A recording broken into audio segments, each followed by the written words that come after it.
Sa mga nag-message na ako kung giunsan ako paghimo ang fish balls, here it is, Renee.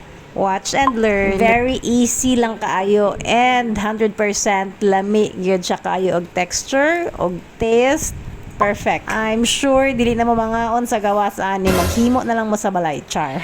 Sana all. Anyway, kung wala pa ka nag-follow sa ako, Fernie, paki-follow ba ya ha? Kay daghan ba kayo kung i-upload ng mga short videos bahin sa ako ang mga baratong laag, baratong food trip, ug mga luto-luto nga dali lang kaayo sa balay.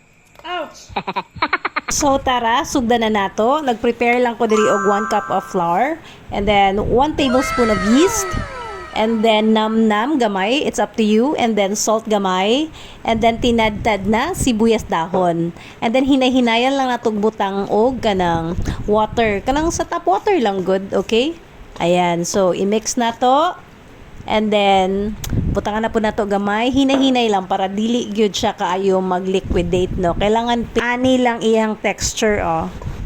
So important gyud nga inani ang iyang texture, ha, kay para makuha nato ang katong lamian kaayo nga fish balls.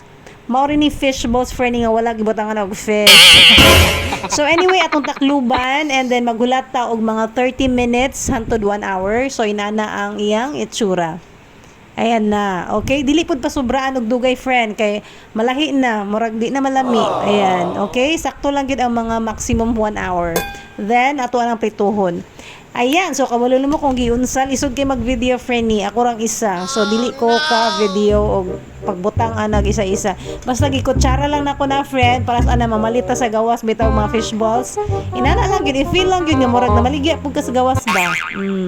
Inana na siya, Frenny. Dapat daghan gud kayo kag mantika, Frenny, ha, sama sa imong nakita kay para perfect gud kayo ang iyang pagka fish balls. Mulutaw lang na siya pagluto na. Lami kay ni friend kay crispy outside and then soft kaayo siya inside, mura siya crispy cream char.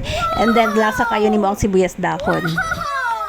So this time, mayonnaise ang akong sauce, Frenny. So mura gid siya pinakanto style na fish balls, no. Sa karong panahon na nasa 20 pesos na ang per cup aning street food, no. Unya pila lang ang sulod, siguro mga 10 or more, I don't know. Unya isawsaw nimo sa ketchup, na uban sa suka or sa mayonnaise.